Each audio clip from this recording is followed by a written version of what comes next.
Good morning, children. So yesterday we have started nutrition chapter. So what is nutrition? All that we are taking in our body for our growth and development, that is called which is helpful for our growth and development, is called nutrition. Okay. So nutrients gives us energy and allow us to grow and develop. Today we are going to read about nutrition in animals. Last class we have seen nutrition in amoeba, frog, butterfly, hydra, etc. Today we are going to see digestion of food in humans. So children, this picture shows the digestive system, human's digestive system. It consists of mouth, esophagus, stomach, liver, small intestine, large intestine and rectum.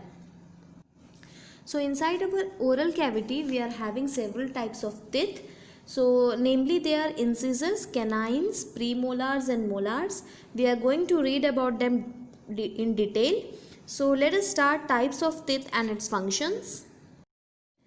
The first one is incisors. Okay, so number of teeth in the upper jaw, incisors are 4, and in the lower jaw they are also 4. So 4 in the upper jaw and in the lower jaw. You can see its position in front and its shapes like chisel. Okay, what are the functions of incisors? The functions of incisor is cutting and biting. Okay children, the functions of incisors are cutting and biting. The next one you can see is canines. Okay, in the upper jaw we are having 2 canines and in the lower jaw we are having 2 canines. You can touch and feel in your teeth, and its position you can see behind. Okay, just behind the incisors they are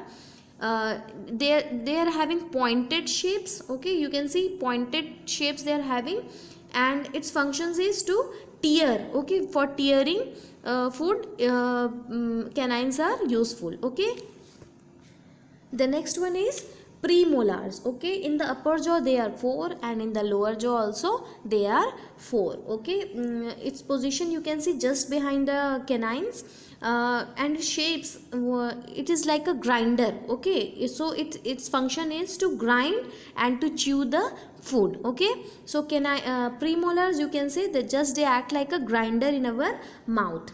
The next one is, the last one is molars. Okay, upper jaw they are in 6 numbers, and lower jaw also they are in the 6 numbers. So position is just behind the molars, and they also like a grinder, just like premolars. They helps in grinding and chewing of food. So these are the 4 types of teeth in our mouth: incisors, canines, premolars and molars. The first one is for cutting and biting, that is incisor. Canines is for tearing the food, and premolars and molars are for grinding and chewing of food. Okay, so teeth are the first part of our digestive system. Nextly, we are going to learn about the rest of the digestive system.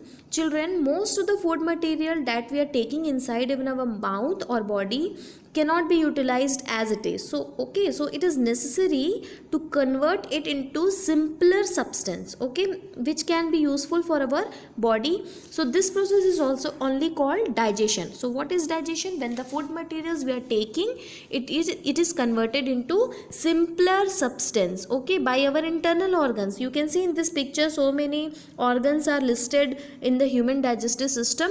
So digestion of starch, first whatever we are taking out from our mouth, it is like a starch. First of all, digestion of starch is going on.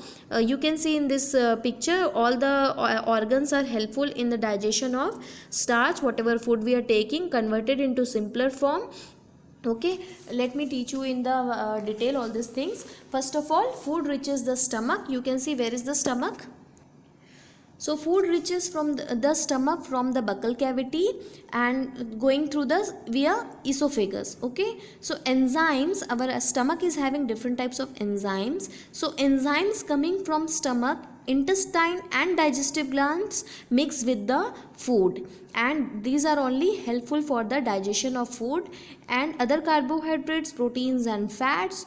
So in like this way, digestion of complex compounds is going on, and complex compounds, as I told you earlier, it is converted into simpler forms. These simpler compounds are then absorbed by the small intestine. Look carefully in the picture, where is the small intestine? They are in the bunch, and finally after that they reach to the tissue via blood. Absorption means they will absorb and they will utilize it for the different body parts. So this is called assimilation. Okay, and whatever the undigested matter means unused thing is excreted out from the body. Okay, so digestion process, I told you digestion in man is very complex process. Okay, so entire process of taking in food, its digestion, utilization, and all the utilization of food by the body and excreting the undigestion part of food is only called nutrition. Once again I am repeating,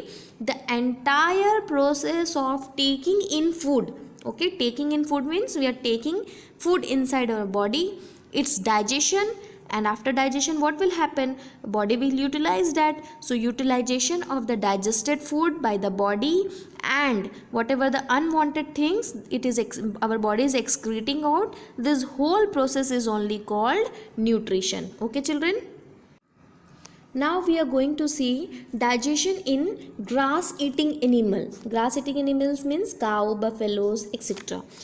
You might have listened from somewhere that they are called ruminating animals. So why they are ruminating animals? Sometimes you have observed cows, buffaloes and goat, other animals means they are grass eating animals, chewing continuously even when they are not eating. So they are in the habit of chewing something. So actually they quickly swallow the grass and store it in another part of the stomach called rumen. Okay, you can see in this picture, where is the rumen of the cow?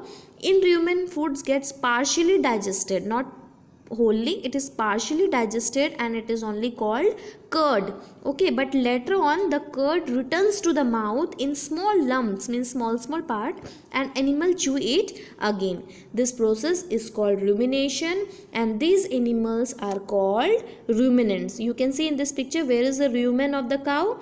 So partial food means little bit digested food is there, and again they are taking in back to the mouth, and again they are chewing it and digesting it.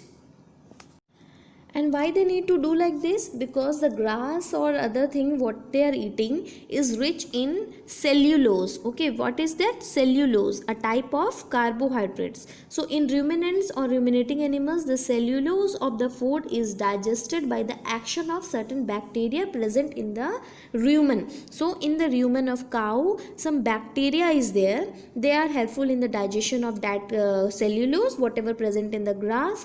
So many animals, including humans, cannot digest cellulose due to the absence of such bacteria. So children, only ruminating animals are having those bacteria in their rumen, so that's why they are able to digest the grass. Okay, so children, here our chapter finishes. All those things whatever was important I told you in this chapter.